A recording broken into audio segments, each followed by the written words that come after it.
morning to all our beautiful subscribers all over the globe. This is amazing channel, the Member of the Creators, and I'm your host, our Mende. It has been a while. It has been over 2 months now since we last uploaded a video on this channel. I will give you the reason as to why all that happened.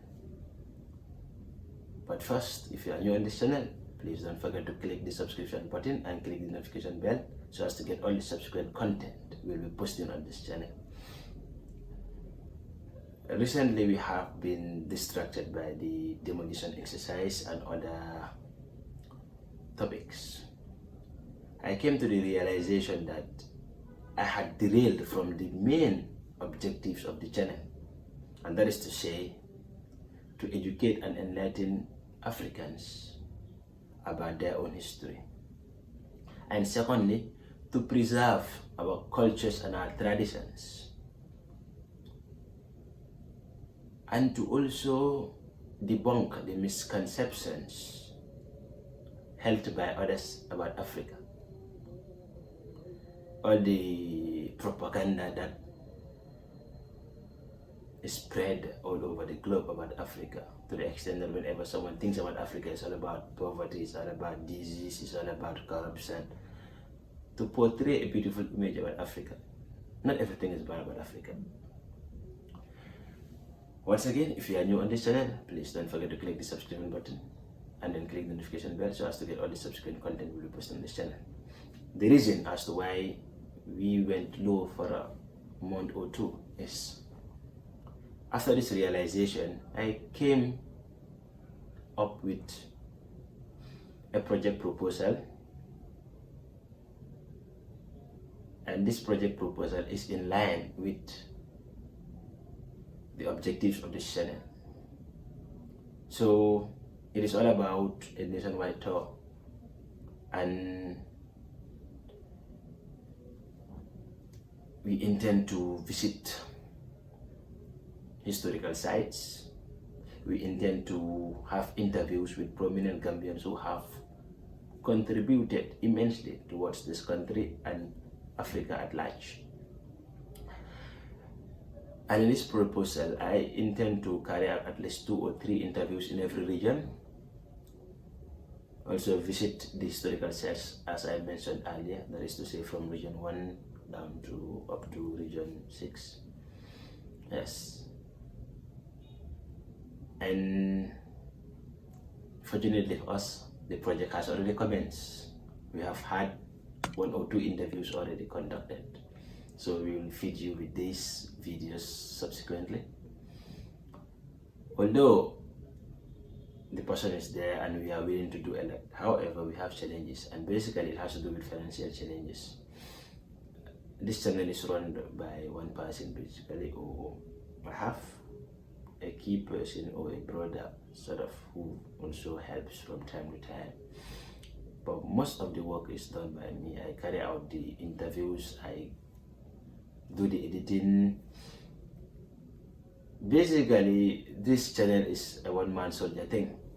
Yeah, not forgetting the contributions made and still been rendered to us by Mr. Ibrahim Jiba. He is like a brother to me. We appreciate the help, and to all the beautiful subscribers who are supporting us in any way possible. Yes.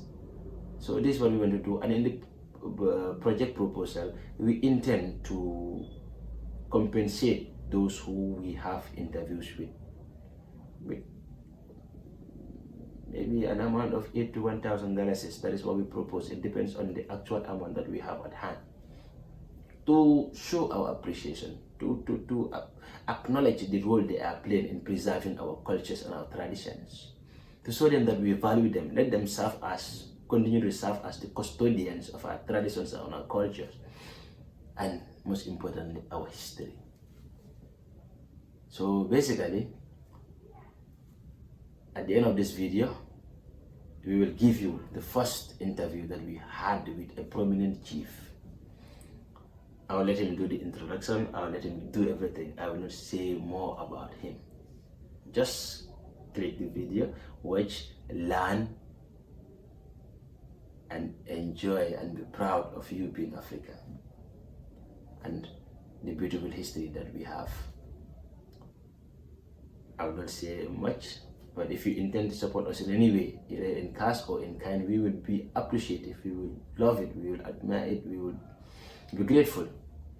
I will also indicate my wave number. If you intend to help us in any way possible, please do. Please do. We really need financial assistance, and then having to crisscross the Gambia is not an easy thing, especially if you don't have certain things at your disposal. So that is the challenge we are facing. But we are not waiting. We have already started and we will continue with it. However, to make things more effective and efficient for us, we need your help. I'm your host, Omar Mende. Don't forget to subscribe, join us in this journey, join us in this adventure. Tata. Good evening to all our beautiful subscribers all over the globe. This is your amazing channel, Remembering Africa's Greatest, and I'm your host, Omar Mende. Today, I pay a visit to the unapologetic pro-African, also known as Mr. Jawla. I am here for us to discuss a very important topic, and that has to do with African independence. So I will give Mr. Jawla the floor for him to educate us, for him to enlighten us, for him to give us his opinion with regards to this very important theme in African history that has to do with independence. Mr. Jawla. Yes. Thank you very much. Thank you very much. Now, the first question I want to ask you is, what is your view on African independence? Okay. Talking about African independence. First, it's a waste of time and resource. But before I digress into that, I would like to talk about the word independence. Though I have not studied the etymological roots of the word independence, where it came from, but I've always been suspicious about the adjectives that were given to us by white people. Maybe the white people give this adjective go into it, but I trust them not. So I do not know. But as I said, meditate and try to break it down, I think about independent. The word independent, just try to break it down. So we are still independent. So we are not even free. The word is not even free. We are dependent upon everything. Yes. So before you talk about independence, what is there to be celebrated first? What is there to be celebrated? I see no reason why Africans at this moment should call something like Independence Day. Because we are not being actually free. We are still struggling with neo-colonialism, everything. The enslavers, they never left. They just change the way they play their games, especially the mind games. That's nothing to celebrate, to be frank. It's just a waste of time and resources that could have been used to develop other sectors, in the movement, to see that Africans are really free. So African independence, there is nothing to celebrate at all. Because I have not yet. I actually hope to celebrate Independence Day someday. Even if I don't celebrate Independence Day, but my kids or my grandkids, they will be able to celebrate an African Independence Day. Deep in my heart that I do believe they will one day celebrate an independence, a true independence for that matter, not this neo-colonial project that keeps working. They're only celebrating their slavery. It makes no sense. That's what they are doing. They only celebrate their slavery. It makes absolutely no sense to celebrate. You are using taxpayers' money. You are spending on useless things that doesn't really matter at all. People have serious issues on the table that have been dealt with. So instead of spending a lot of money on such a useless event, it makes no sense at all. Thank you very much, Mr. Jawla. I cannot but agree with you. Yes. Now, looking at Africa in the 1950s down to the 1960s,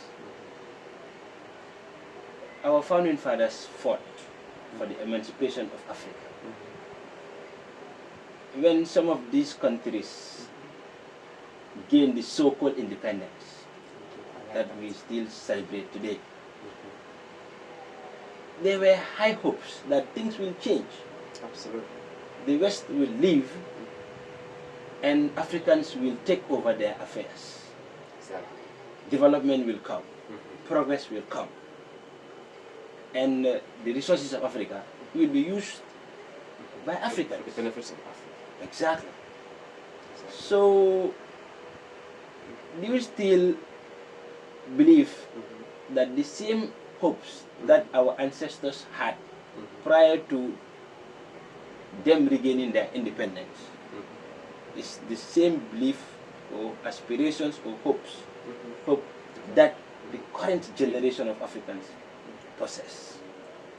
Okay, that's a very important question, actually.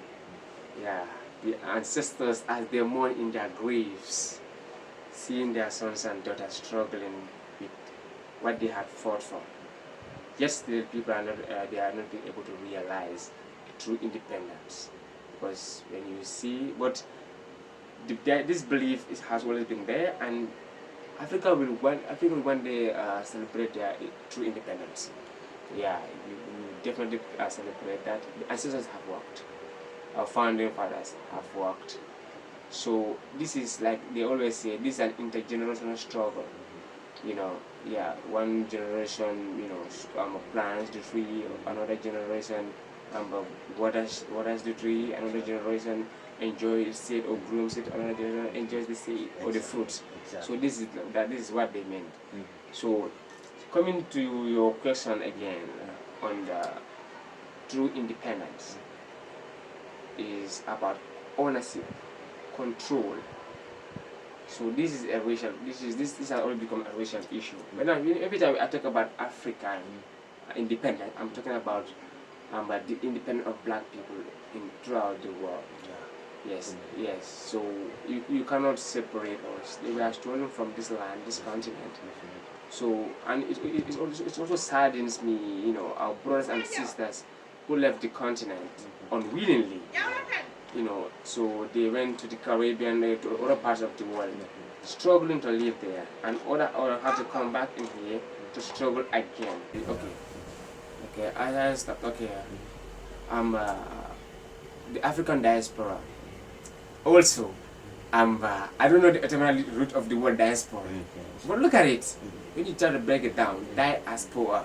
Sometimes you just I'm not saying that's where it comes from, but just like I don't trust any adjective that is given to us by white people. They are not to be trusted. They are not to be trusted. If embraced, we've done everything to them, but yet what do they end up doing? They end up doing. They are the most savage people on earth. You see. So talking about our African brothers and sisters who are in the diaspora, and most of them are coming now back. They call it year of return old names. Okay. What really saddens me about that is we all know how they've been struggling, especially in the Americas, all over Europe. They've been there has been disconnection between us and them. So, and they've been struggling there. And we all know the trauma that they had to go through, from police brutality, white racism, all of that. So, trying to have a way back home and had to come back and struggle to even be a citizen in this continent. Does that even make sense? They don't have to come here and struggle to be a citizen. They have to live like ease. Especially in the Gambia, I don't know, about 13 years or how more than that you have to spend in this country in order to have to acquire a citizenship. A brother who was stolen from you, a sister who was stolen from you. Somebody just took your property, what belongs to you, right? Took it away, then later return it back. Before you claim an ownership of that, it has to be another day gets it doesn't make any sense. So we need to embrace them, we need to welcome them. I just hate to see them here to struggle even a little bit. They have struggled, they have gone through hell. They have gone through so much already. So we don't have to stress them with that. Though we have our problems. So let them come and join us to solve the problem. So this should not be another problem to us again. So we should be very much fair to them. So I don't think most of the African countries have not been actually very fair in how they treat our brothers and sisters from all around the world. you know, from our diaspora brothers and sisters. But recently, as this mass awakening keeps going on, people are beginning to fall in love with themselves. I can see them; they are being now embraced by the people. You know, yeah. When they come to Africa, they feel home. Every city, every village in Africa, is your home. Yeah, just sit where it fits, you know, and enjoy. Yeah, that's it. I believe one of the reasons as to why some of our brothers are not receptive to them is because of the level of education they had acquired there, their expertise, and the love they have for this continent. That's right. I believe most of them have principles, and when they come here, they would love to serve Africa. Absolutely. You see, so, and if you look at it in the other way around, most of these public servants are just corrupt to the core. Absolutely. So basically, they will see them as oppositions, or they will see them as those who will replace them from their seats. I believe that is one reason why they do these things. But as you said earlier, they are Africans. They are our brothers and sisters. Now they are home. Because, yeah, let's like embrace them. Lumumba said, once you are an African, even though if you are not geographically present in her, she is present in you. Definitely, definitely. So one and E will be always be an evil. Definitely. So you can never take the Africa in there. Definitely. Even though some of them too say they are not African, but that's indoctrination that they have been going through. Definitely. Exactly. So yes, and this is other way around. So that doesn't mean we have to abandon them. No. Because in this struggle, we love our people more than they hate themselves. Definitely. So there is no way we are going to abandon them. Yes, though we cannot put everybody on the boat. You don't have to wait until everybody wake up. Yeah. We just keep going. Exactly. Yeah, we just keep going. Exactly. Yeah, they will see the light. Definitely. They will see the light. Definitely. Yeah. That is touching. That is touching. Yeah. Yes, Mr. Jawla. Yeah. The next question I have for you is, Okay. what is the true meaning of independence to you? Alright, that's a very, very important question, and I think I love that question really. Yeah. What should a true independence actually mean? Okay, independence, what a true independence should mean, first you must control your own affairs to your own livelihood. But there are 4 essential things that I think every independent person or every independent nation must have. If you really, you must control, not just have, but you have to control it. But there's things you have that you don't control, you don't have any control over it. So, but there are these 4 essential institutions that every independent nation must have and control it. First, that's education. You must own your education. That in order to educate your people, to teach your people, the kids, everybody. Secondly, you must own a hospital. Yeah, we have a hospital. You have a hospital here. You say, oh, we have Edward Francis Teaching Hospital in the Gambia. Who is making those medicine for you? Who is bringing those equipments for you? Your enemy is providing your medicine for you. And what do you expect to be healed? You expect to have proper treatment and that thing? Yeah? You don't even know what you're taking. You don't know what are your medicine made of. You have no idea, but just it's from the West, from a pale man bringing in medicine for you, and you just accept it. You make no research. We have a research center in the University of the Gambia. What are they producing? What is it for? What is it? It's ridiculous. It makes no sense. We have all these departments, this health department, this, health that. What can they produce? They cannot produce any medicine. And the ones we used to have, our forefathers we are using, they demonize those ones. Let's add the herbs. Even the scripture said herbs is the healing of the nation. So, why must we not use the herbs? That is the source of this. Exactly. Now they are using drugs. We all have our side effects. Our people are dying because of the drugs they are using. I name 2. The third one, we must have our own banks to invest in our people. We must control our own banks. We have a central bank of the Gambia. Do they even bring our own money? Where is our money printed? Been printed outside. We don't even know where the money is printed. We cannot have our own. We have our own central bank. We don't even print our own money now. It makes no sense. Somebody somewhere is controlling everything we're doing here. Yet we say we are independent. What do we control? What do we have? What do we have to sow? We produce nothing, absolutely nothing. And the third one, and the fourth one is we have every nation must own their own supermarket. We have to feed our people. Yes, we feed our people. We have our own supermarket to feed our people. That means we control our own agricultural sector to feed our people. Now they are bringing in different kind of seeds for us. Now the indigenous seeds, the traditional seed we are using is now losing. Is now losing from the market. And they are bringing these genetically modified seeds that if you grow them, the more you grow them, the more it depreciates its value, or it no longer produces for you.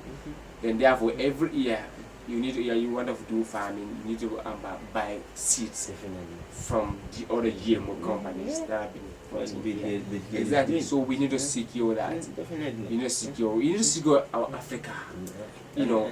Didn't produce it, but look at the artificial manure that is being exactly in this country. Exactly. It's just killing the soil. It's killing the soil. It's killing the soil. Even if we've been growing anything you know can grow in this land. Definitely. We have the sun, we have the soil, we have the most fertile land all around the world. Definitely. Everything grows in Africa. Definitely. What does Africa even lack? Imagine in the Gambia here today, is it not sad? We cannot even feed ourselves. We have a population of less than 3 million people. Yes, as statistics said. Yes. Population more than 3 million people. You cannot even feed yourself. Yet, you have fresh water. You don't have to, take the salt water to, revitalize it or to do it in anyhow. To change it, to convert it into fresh water in order to feed yourself. You already have natural fresh water for you. That, why can't you feed yourself? We have Jahali and Pacha rice products. We started in 1984, I think. That place alone could fill the entire Gambia until we start even import or export or other places. But yet we cannot feed ourselves. We have the water, we have the land, we have the sun, we have everything. But that's actually two things in anything you do in this world. Now, if under the ground here, there is a diamond in there. There's two things you must know. First, having the knowledge that there is a diamond under the ground. Secondly, having the mind and the equipment in order to extract that diamond from the ground and use it for the benefit of your people. Definitely. This is why we lack. This is why we lack. We don't control our thinking. We don't control anything. Everything.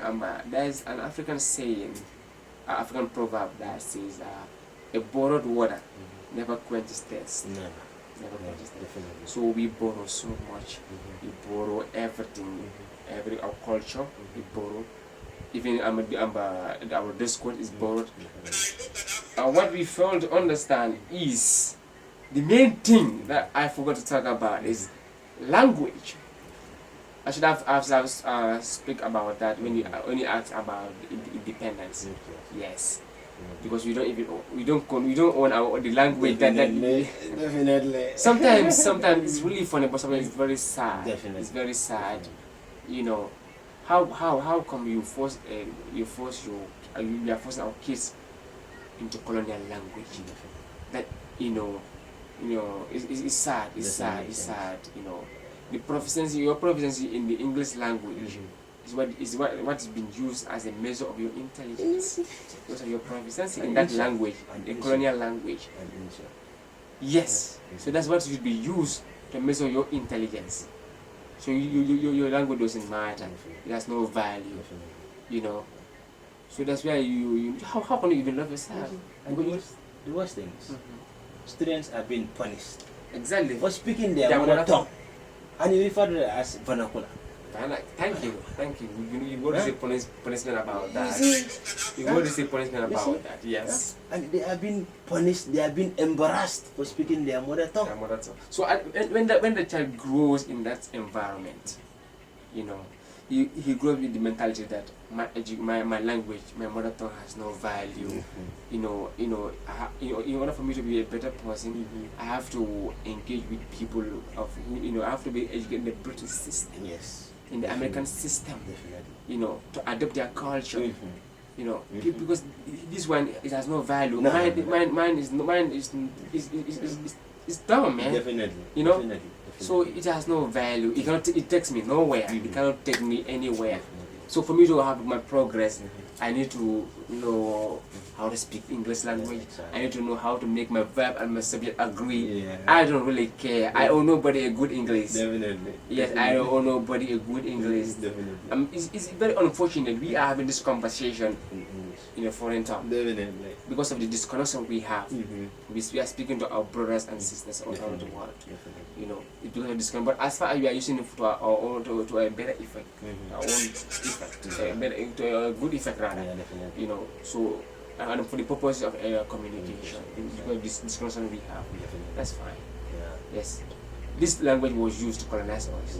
We use this language to liberate ourselves. Exactly. So that is it.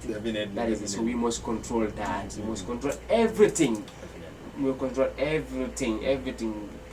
White people, they never liked us. White folks, they never liked us. They never liked us, and they will never do. No. They never liked the progress of the black man. So we need to come together and unite. Thank you very much. We can have this also. We don't. Okay. Thank you very much for that brief explanation. I admit I am learning, and I believe you are also learning. I'm also learning. You see? So please, if you are new on this channel, don't forget to click the subscription bell button and then click the notification bell so as to get all the subsequent content we'll be posting on this channel. I'm your host, Omar Mendy, and once again, I'm here with Mr. Jawla, also known as the unapologetic pro-African. The last but not the least question is, Mr. Jawla, what solutions would you prefer towards the problems of Africa? What solutions can you give us? Okay, talking about the solutions of the problems we have in this continent. The solution of Africa, the solution of black people in general. There's only one solution, my brother. Revolution. Revolution is the solution. I always say this. I say revolution is the solution. But then what's revolution?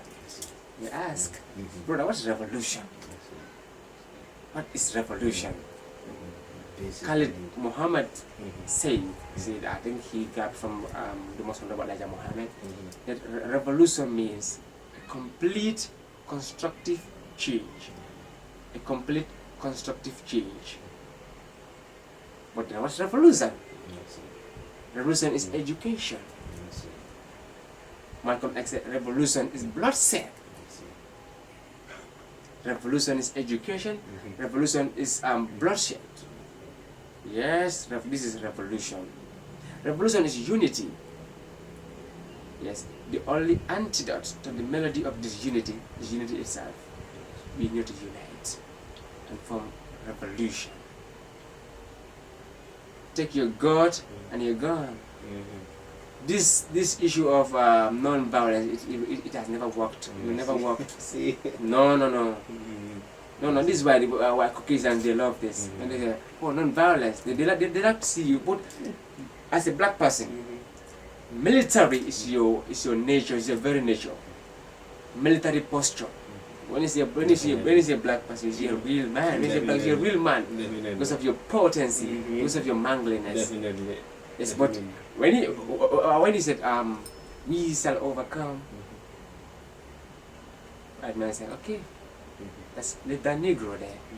When he said revolution, the white man said, can we talk about this? Let's negotiate. Let's negotiate. Because they fear revolution. They can't match us. No. Let black people in any field of endeavor with Caucasians, we always dominate it. Definitely. They cannot match us. Obviously.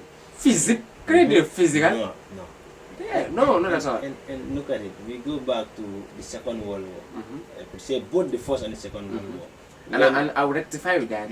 it's not even world war. Exactly. It is actually European tribal war. Obviously. Because it's the European that we are fighting among themselves because of their greedy. Obviously. Yes. Obviously. So and we've been taught the Second World War, Uh-huh. the First World War. Yeah. It's actually the European tribal war. It was the European tribe that we are fighting themselves. But they don't call themselves tribe. They call themselves nation. Definitely. Definitely. That's So that's that tribal issue they impose it on us here. Definitely. So we start fighting each other among our because of our tribal lines, you know, Yeah. which is not even helping. No, at no, all. no, no, no. You and I have not been brutalized Yeah. all around the world because of Mandinka, Jola, Fula, Sarahole, you know. No, because we are Wolof. Yeah, you and I have been brutalized Definitely. because we are black. That is what we see. So this is why when I see some of our brothers and sisters who seem to be very much colorblind, you know, it's sad. It's sad. We are the only race of people, race of people who are actually colorblind. We see no color. If you see no color, you will not put on this. I will not put on this. Definitely. I see color. Color is very real. Definitely. So you cannot take color from this. No, So when we no. talk about this, they said we preaching hate. Yeah. No, there's no way a black person can be a racist. No. Because racism is power plus prejudice. Nothing that I'm talking about here is going to affect any white person in their works, on their job, on their income, anything. Nothing. Because I don't have the power to do it right now. Yeah, sure. Sure. So, but even if black people should have all the power in the world, do you think black people would do to white people what they have done to us? No, I don't think so. No. I think so. Do you know why? Because God did not create black people with such a low down dirty nature like they have. As his chosen people. We are the chosen people of God. That's why they call it the aborigine. Definitely. Abs, meaning from the Latin word ab, meaning abstracted from the Father, meaning from God Himself. Definitely. So out of you from anything is dead. Definitely. Originality. Out of you from anything is dead. Is dead. Definitely. So, and black people should love themselves. Definitely. Why are we hurting each other? Or why are we hurting self? Because we don't know self. Definitely. The more you know self, the less you hurt self. Definitely. The less you know self, the more you hurt self. Obviously. Obviously. So if you know yourself, you will not hurt yourself. Definitely. But in the book of Revelation says, my people perish for the lack of knowledge.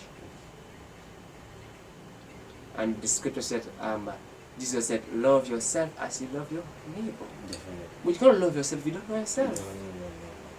So it takes you acquire knowledge of self first. Let's read. Let's do researches. The education system we are receiving is not going to take us anywhere. Some would call it. Let me tell you this.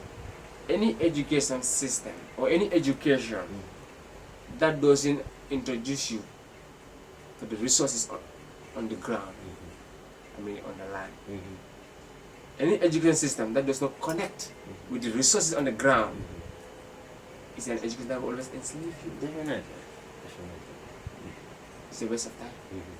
It's a waste of time. Yeah. Your education must connect you to the resources. Can you imagine, with all these resources Africa have, all these resources we have, we are still poor.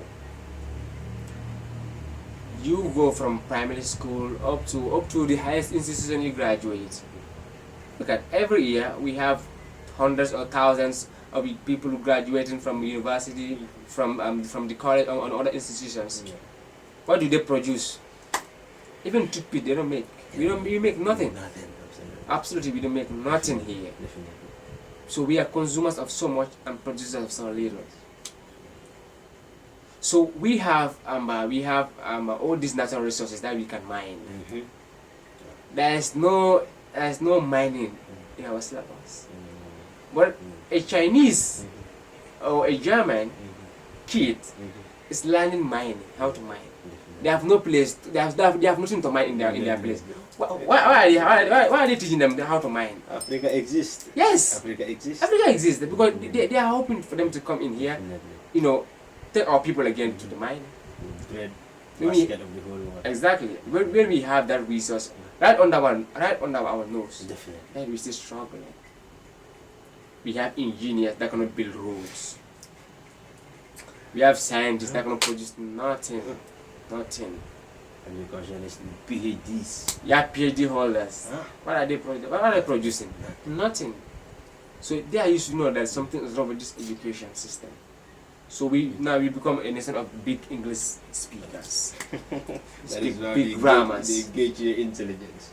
Yeah, exactly. It's sad. It's very sad. It's very sad. Some would just So sometimes you just have to sit and meditate on some of these things. No God is coming from the sky to come and save black people from this mess. No.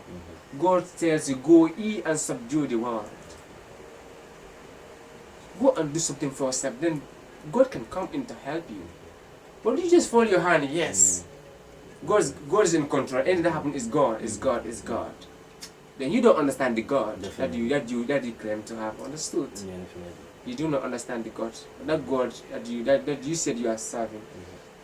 It's not a magician. Definitely. You must do something. You need something. So this is the problem we have. So religion is a very sensitive matter. I don't want us to talk to get into to put that into this conversation right now. Because that's the whole topic for itself. Religion. When it comes to religion, Definitely. how do we? You need to decolonize religion. Definitely. You need to decolonize religion. You must grow through that. Sure. Yes, because then why did God give you a mind? If God wanted to do everything for you, ready-made, then why did He give you the mind? So that somebody can think for yourself, do for yourself. Definitely. So if you want to have the biggest education, there can be a university in here, right here, Yes. if the right knowledge has been taught in here. Definitely. There can be a university under the tree, if the right knowledge has been taught there. Definitely. So sometimes, what you can do, go, sit by yourself, start meditating, think. Start using your brain. Question things. This is how you'll be able to reason well. Definitely. But you question nothing, anything that you've been told, that's fine. That's right. From any aspect. You don't want to question anything. Definitely. You won't know anything. Nothing absolutely.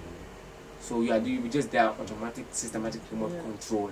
You will be controlling everywhere you go. A process of indoctrination. Exactly. So We've been so much indoctrinated. Our minds have been long captured. But we never give up on our people. Yeah. We never give up on them. Definitely. You must always love our people. You reach out to them to the best of our ability. Yes, let's read. Let's read.